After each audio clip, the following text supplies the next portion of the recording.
各位油管的觀眾，大家好。今天咱們來聊聊一個很多人忽略的話題。你剛提走的夢想座駕，可能正變成一個加速貶值的無底洞。那些豪華電動車呢？短短3年，價格就可能腰斬再腰斬，貶值超過60%。這不是正常的市場波動，而是實實在在的財富蒸發。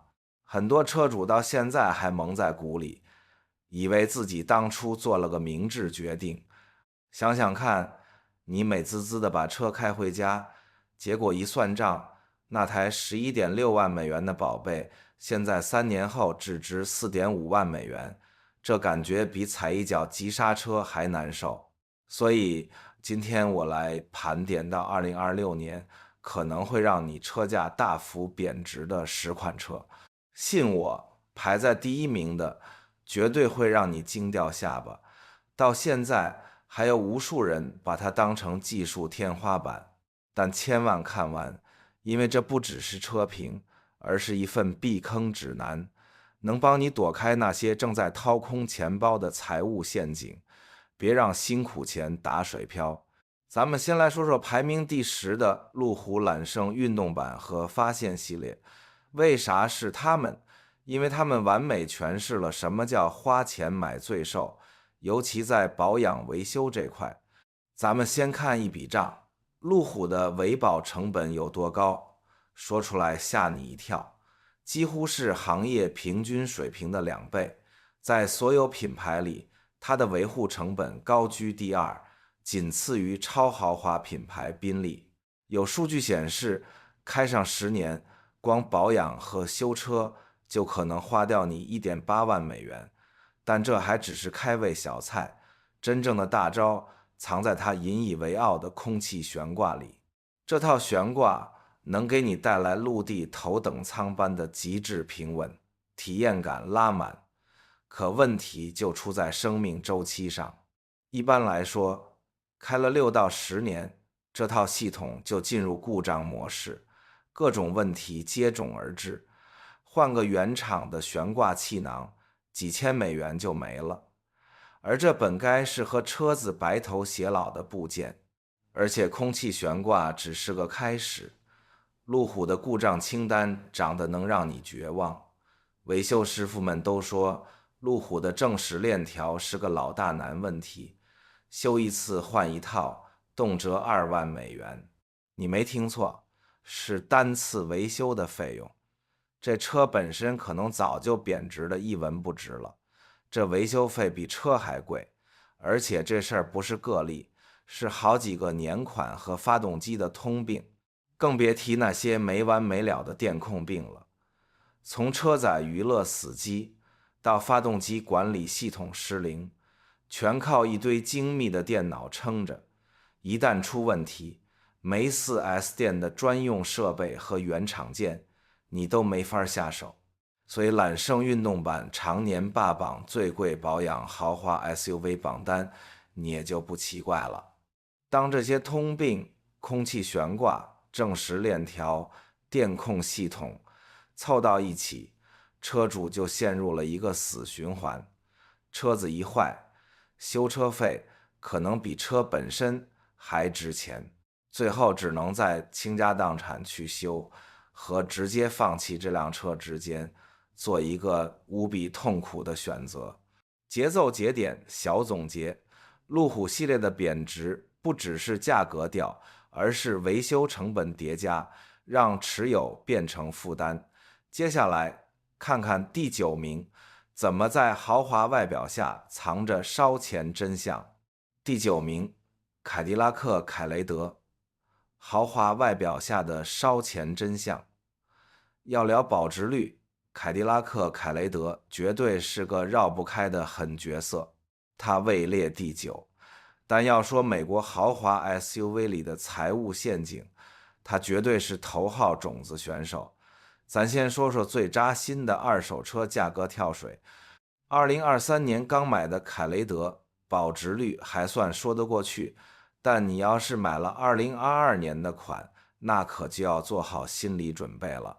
3年內車價能跌掉近40%。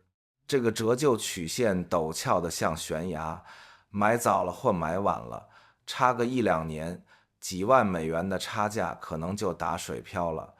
對於精打細算的買家來說，這絕對是災難性的。更讓人頭疼的是它的病根子——動力總成。它那台6.2升 V8 發動機聽着就猛，但問題也不少。什麼油耗高就不提了，關鍵是2大硬傷：機油消耗和正時鏈條問題。這2項可不是跑個20-30萬公里才出的老年病。很多車主車剛跑到5萬英里，約8萬公里就中招了。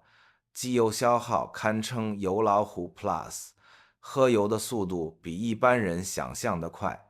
最要命的是，這種消耗很可能在保修範圍之外。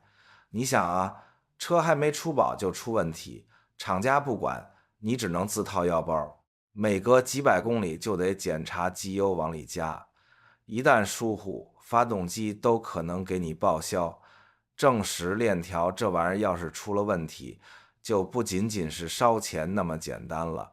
鏈條一拉伸，張緊器一失效，發動機可能瞬間就報廢了。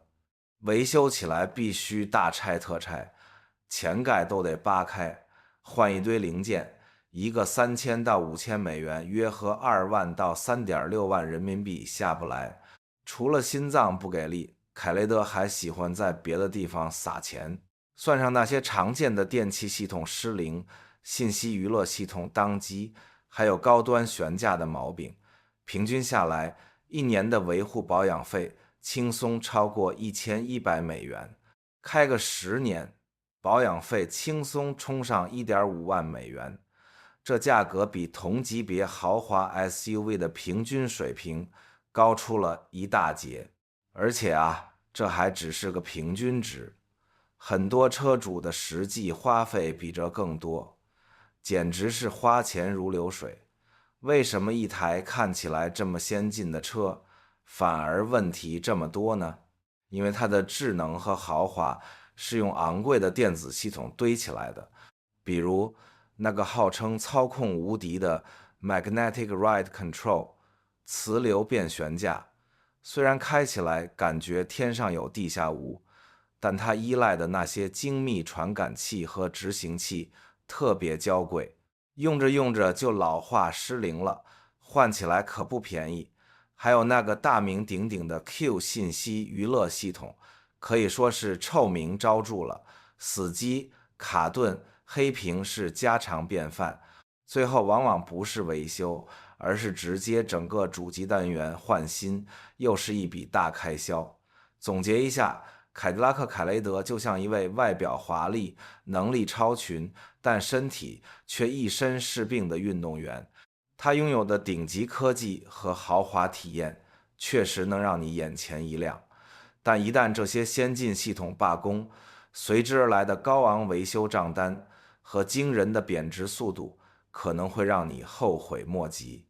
對於普通家庭來說，它更像是一個昂貴的玩具，而非一個理性的代步工具。節奏、節點、轉折，豪華不等於可靠。凱雷德的案例證明，技術堆砌可能反成負擔。接下來第8名，來看看美國工程的系統性問題。嘿，各位，今天來聊聊在排名裡處在第8位的道奇杜蘭戈。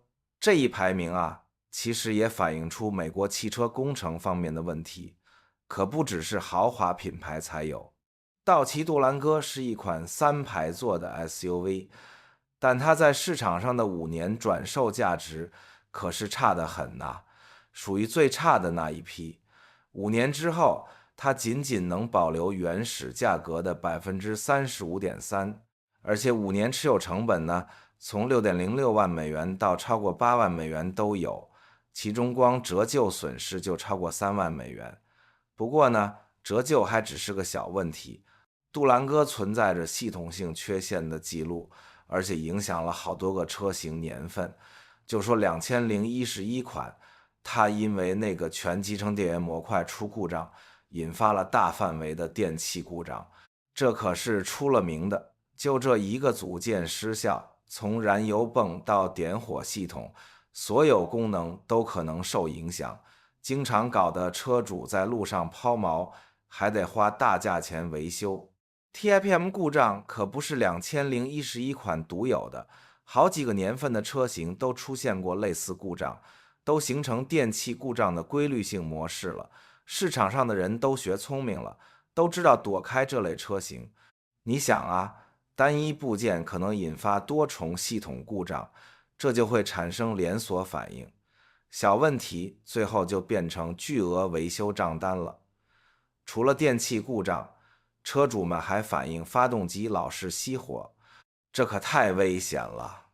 你在繁忙的高速公路上開着車呢，引擎突然毫無預兆的就熄火了。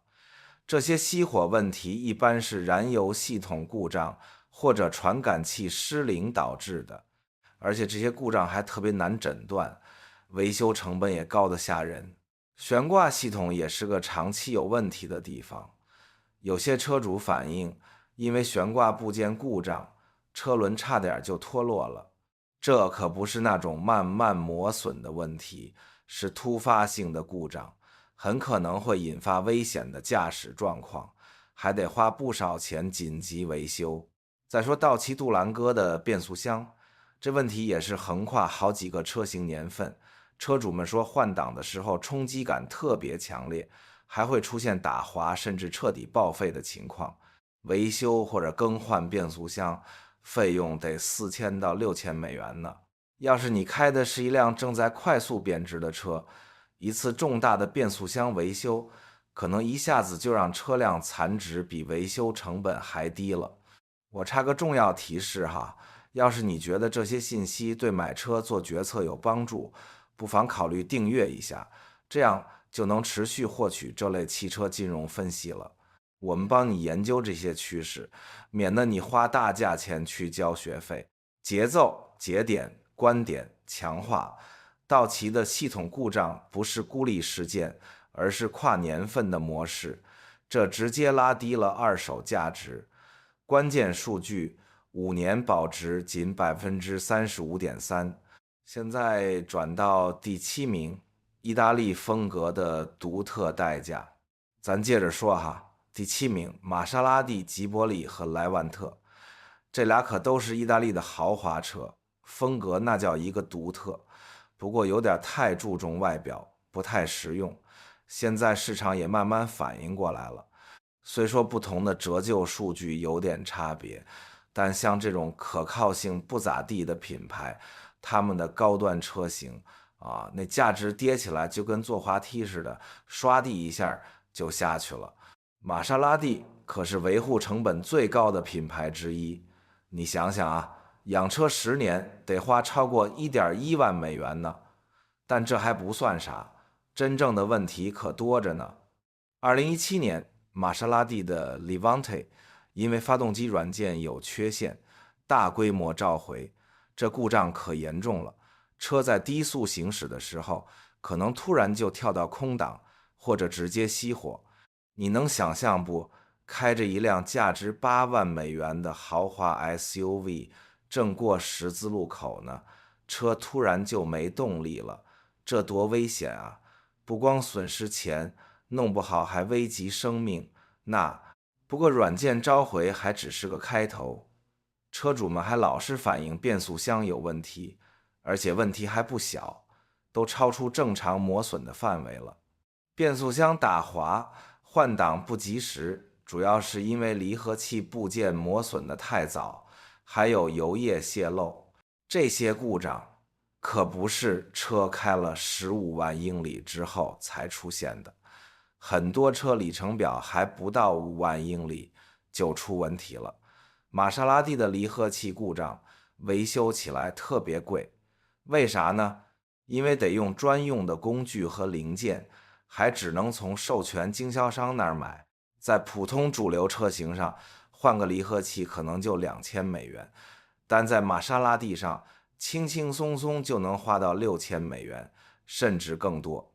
這都是因為它的系統架構太複雜，零部件成本也高。節奏节点，小總結。瑪莎拉蒂的魅力在於風格，但可靠性拖累了價值。接下來第6名，看看擁有成本的噩夢巔峰。嘿，排名第6的是英菲尼迪 QX80，這玩意兒啊，堪稱是擁有成本噩夢的巔峰之作。你要是擁有一輛 QX80，5年成本高得嚇人，足足11.96萬美元呢。你琢磨琢磨，5年擁有一輛車就得花將近12萬美元，這裡邊超過7.1萬美元，純粹就是折舊的錢。這就意味着你今天把這輛 SUV 買回家，就得眼睜睜看着它每年貶值1.4萬美元，而且QX80有 33.22% 的概率需要大修，在它前10年的使用時間裡，維修費用超過500美元，那是常有的事。雖說這聽起來好像還不算太糟糕，跟其他一些豪華車比起來的話，但你可別忘了，這還沒算上那巨額的折舊費用，還有高昂的燃油費和保險費呢。這車子裝的是個特耗油的 V8 發動機，還經常得用高級汽油，燃油經濟性那叫一個差，這每年得讓你的購車成本多花好幾千美元呢。再說這 QX80 的保險成本，那也遠遠高於平均水平。為啥呢？就因為它尺寸大，價值高，維修成本也高，這車子系統複雜，零部件還都老貴了。就算是輕微的事故，維修費用也不低。保險公司算保費的時候，可都把這些因素給考慮進去了。節奏節點轉折，英菲尼迪的貶值不止於折舊，還包括燃油和保險的隱形成本。關鍵數據，5年成本近12萬美元。現在第5名，來看看特斯拉的創新速度怎麼成了雙刃劍。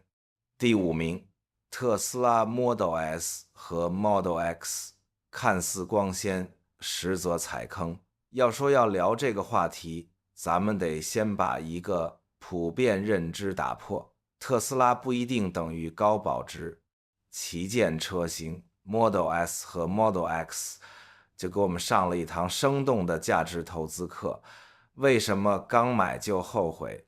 因為過時的太快。很多朋友可能會驚訝，為什麼連特斯拉的大哥大 S 和 X 都排到了第5名？答案很簡單，特斯拉的創新速度太快了。這種快對車主來說可能有點扎心。你想，今天你剛喜提一輛 Model S， 滿心歡喜，結果可能下個月特斯拉就發布了新款，續航更長，充電更快，功能更酷，你手裡的這輛車瞬間就成了老款。那種感覺就像你剛換了一部頂配手機，結果發布會直接來了個 Pro Max Ultra 版，心裡能不咯噔一下？更刺激的還在後頭，價格跳水你擋不住。特斯拉的定價策略更是把這種貶值焦慮放大了好幾倍。這家公司有個特點，價格是動態的，會根據市場情況和產量隨時調整。這就意味着什麼？你今天花10萬美元買的 Model S， 可能6個月後官方售價就直接降到8萬美元了。這2萬美元的差價可不是因為車開壞了，也不是你做錯了什麼，純粹是市場規則瞬息萬變，車主白白承擔了這部分損失，這誰受得了？真正的財務核彈，電池更換費。好了，咱們再聊聊隱藏的大 boss， 電池費用。如果車開過了保修期，想換一塊特斯拉的電池，那價格絕對會讓你倒吸一口涼氣。保守估計，這筆費用在1.5萬到2.2萬美元之間。這筆錢是什麼概念？在很多情況下，它都快趕上或者超過了一輛老款 Model S 本身的殘值了。舉個例子，一輛開了好幾年的2015款 Model S， 可能車本身只值個2-3萬美元，但換一塊電池就要花掉2萬多，這買賣怎麼算都不划算。這直接導致了二手車市場的怪圈。買家一看這情況，心裡就得打鼓，這車現在3.5萬美元是挺便宜，但萬一來年就得花2萬多換電池，總成本快趕上買新車了，還買它幹嘛？這種潛在的電池焦慮，直接讓老款特斯拉的二手車需求萎靡，價格自然也上不去。所以你看，綜合下來，特斯拉 Model S 和 Model X 的保值率能不壓力山大嗎？這不僅僅是車在貶值，更是整個使用成本和技術迭代共同作用的結果。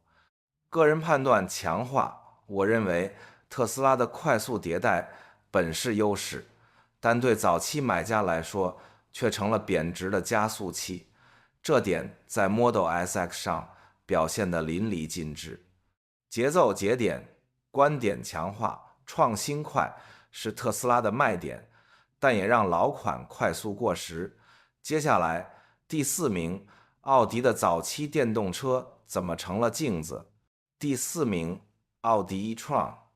這個排名其實挺扎心的，它像一面鏡子，照出了早期電動車市場的殘酷現實。你敢信嗎？一輛2023款的 e-tron 才開2年，價格就直接腰斬再砍一刀，貶值了62%，落地價近7.2萬美元，現在二手市場只賣2.7萬多。這種斷崖式的貶值讓車主們直呼傷不起，很多人3年下來資產直接蒸發了一半。這車為啥混得這麼慘？因為它完美複刻了第一代豪華電動車的所有通病。當年奧迪信心滿滿地把 e-tron 推出來，目標直指特斯拉，內飾豪華，做工扎實，確實有那股德系豪華的味道。可問題就出在這，它用的是上一代的技術。咱們用大白話說，續航成了老大難。2019年剛出來的時候，200英里左右的續航，大家覺得還行。但今天呢，消費者動不動就奔着300英里以上的續航去看。e-tron這點續航跟現在的新能源車一比，立馬就顯得力不從心，特別過時。新款車不僅跑得更遠，電耗也更低，這才是技術進步。2. 充電速度慢人一步，充電也是個痛點。雖然e-tron在當時充電不算慢，但時代變了。現在的六邊形戰士們充個電15到20分鐘就能跑好幾百公里，這個差距只會隨着充電技術的迭代越來越大，你慢一步意味着永遠在追趕。3. 質量隱患才是硬傷，但最要命的還不是這些看得見的參數差，而是那些看不見的質量坑。e-tron有過電池召回的記錄，還時不時冒出充電報錯、電機冷卻液洩漏這類毛病。這些可不是刷個系統就能解決的軟件小 bug， 它們是實實在在的硬件問題，得花大價錢去修，甚至整個部件都得換。尤其是那個電機冷卻液洩漏，簡直是心頭大患。冷卻液漏了沒及時處理，可能直接就把電機給廢了，造成永久性損傷。而且這車用的還是特殊冷卻液，加上那套複雜的密封系統，修起來又貴又折騰，簡直是修車如修房。總結一下，奧迪 e-tron 就像一個曾經的優等生，在起跑線上占了先機，但沒跟上時代的步伐，最終被後來者遠遠甩在了身後。他告訴我們一個道理，在電動車這個飛速變化的市場裡，光有豪華的殼子是遠遠不夠的。技術、續航、充電，每一個環節都不能掉隊。個人判斷強化，在我看來 e-tron 的失敗不是設計問題，而是沒遇見技術迭代的速度，這讓它從先鋒變成過氣典型。節奏節點，小總結：早期電動車的通病讓e-tron貶值加速。關鍵數據：2年貶值62%。現在第3名，日產的電池衰減故事。排名第3的是日產 Leaf， 這玩意兒呢，可代表了早期電動汽車用戶不太好的一面。日產 Leaf 可是電動汽車界的先驅，但它經歷了嚴重的貶值。現在二手 Leaf 的價格比新的日產汽車還便宜呢。就拿日產最便宜的新車來說，一輛2022款的 Leaf 才短短3年就貶值了58%。目前二手車價格也就徘徊在1.2萬美元左右。造成這麼嚴重貶值的主要原因就是電池衰減。早期的 Leaf 車型，尤其是2014年和2015年改款的那些缺乏電池热管理系統，這聽起來好像只是個小技術細節，但實際上造成了嚴重的問題。因為缺乏合適的溫度控制，電池衰減的速度比預期快多了，有時候短短幾年，電池容量就損失了好多，這對車主來說簡直是毀滅性的。在寒冷天氣下，續航里程可能會下降47%，這就導致這些車在很多日常駕駛的場景下都不太實用。想想啊，你買了一輛號稱能跑100英里的車，結果到了冬天開不到50英里就得停下來充電。但溫度敏感性還只是問題的一部分，就算在氣候溫和的地方，早期日產 Leaf 的電池容量也衰減得很快，車子的實用性也越來越低。一開始車主買這車可能還能滿足日常通勤需求，可3年後就發現電池衰減得厲害，車子都滿足不了基本出行需求了。雖說新款的 Leaf 改進了熱管理系統，但早期車型帶來的負面影響還是影響到了整個車型系列。二手車市場現在對任何 Leaf 車型都特別警惕，不管是哪年的車，就因為電池衰減這事，名聲太不好了。節奏、節點、轉折 ，Leaf 作為先驅，付出了電池技術的代價。接下來第2名，寶馬的過度設計教訓。咱先來說說這排名第2的寶馬7系哈，寶馬7系那可真是德國過度設計的一個典型例子，它的價格在同類型裡也是最高的。就比如說一輛開了3年的寶馬7系，剛買的時候原價要10.8萬美元呢，結果3年後就只值5.07萬美元了，貶值超過一半。不過呢，這大幅貶值還僅僅是您財務麻煩的開端。這款豪華轎車啊，寶馬7系可是以系統故障貴得離譜出了名的。這些故障弄不好，能讓毫無心理準備的車主直接破產。說它那個空氣懸架系統正常工作的時候，能給您提供那叫一個極其平順，跟在雲端似的舒適駕乘體驗。可使用幾年之後，它準得出問題。等空氣懸架出故障了，您面臨的可就不是簡單的換個減震器那麼回事了，而是複雜的維修。這維修費用輕輕鬆鬆就能達到4000到6000美元。而且空氣懸架故障不光是貴，它還是慢慢發展的。這系統一般不會一下子全壞，而是各個部件隨着時間推移，一個接一個的出問題。您可能先花2000美元修了一個部件，比如說一個角，結果才過了6個月，另一個角又壞了，這就會給您造成持續的經濟負擔，而且這負擔可能得持續上好幾年。還有那個 iDrive 信息娛樂系統，也是個讓人頭疼的經濟負擔。這個複雜的計算機系統啥都管，從導航到空調，啥功能都靠它。可它特別容易出故障，動不動就死機，甚至整個系統直接崩潰。等 iDrive 系統出問題了，通常就得把整個主機給換了，這費用大概在3000到5000美元之間。具體得看系統型號和車型年份。節奏、節點、觀點、強化。寶馬7系的貶值源於設計複雜帶來的維修鏈條反應。關鍵數據：3年貶值超50%，終於，第一名為什麼是奔馳 EQS？ 排名第一的梅賽德斯奔馳 EQS。說到買電動車，你是不是也覺得奔馳肯定靠譜？高端、豪華、技術領先，理應是標杆。但你絕對想不到，梅賽德斯奔馳 EQS 這台曾經的電動 S 級，現在卻成了二手車市場的坑王，榮登了我們最不保值豪華車的榜首。這事兒聽起來有點反常識。對，畢竟客觀地說， EQS 的硬核數據確實能唬人，422英里約680公里的超長續航，還有那塊橫貫整個中控台的巨無霸 Hyperscreen， 當年發布時簡直是黑科技，讓人一看就覺得這車值了。但問題就出在這裡，當年這車最大的軟肋不是質量不好，也不是開起來不舒服，而是跌得太慘，堪稱是現代汽車史上最誇張的價值崩塌。我们来看個扎心的數字，一輛3年車齡的 EQS， 當年落地價差不多11.6萬美元，約84萬人民幣。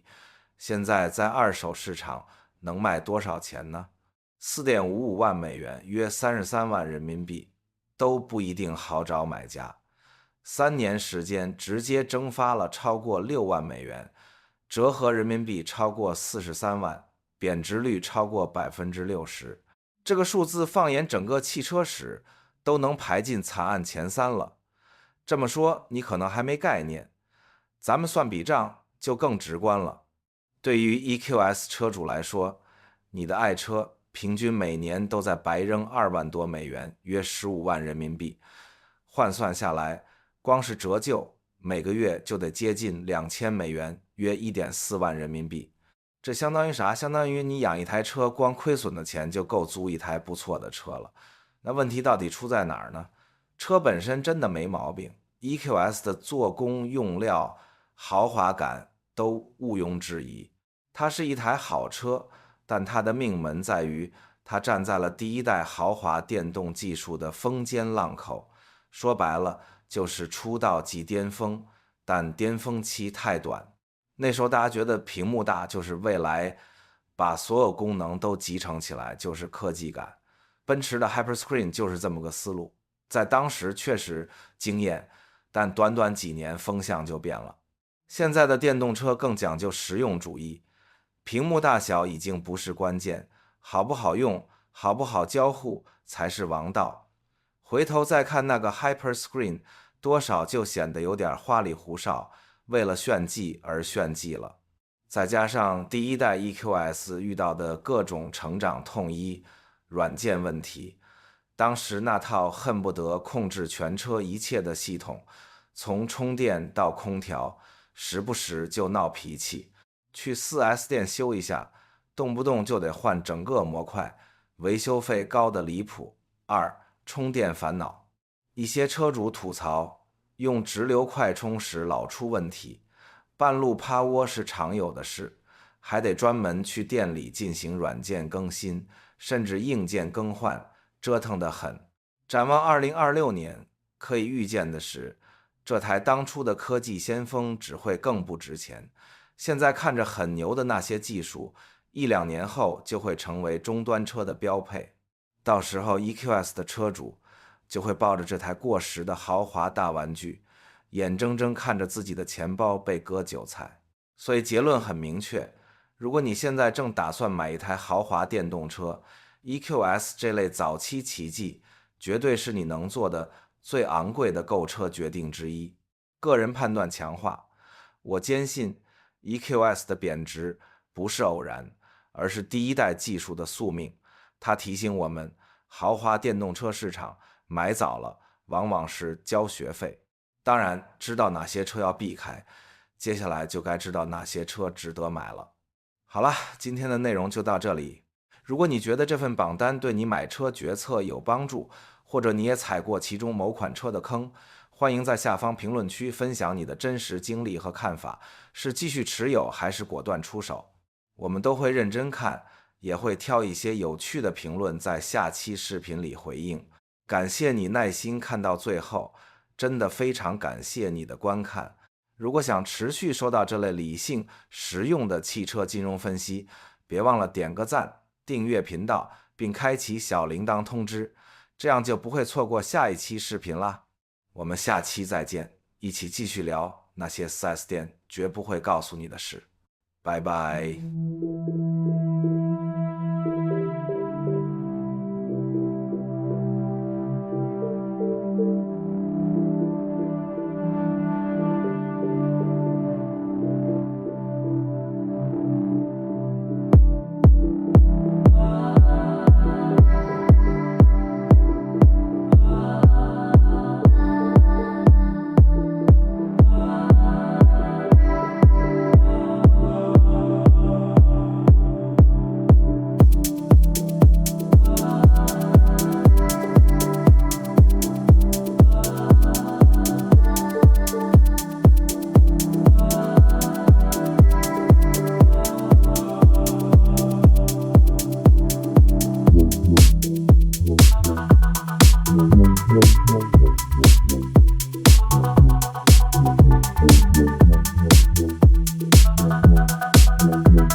Mm-hmm.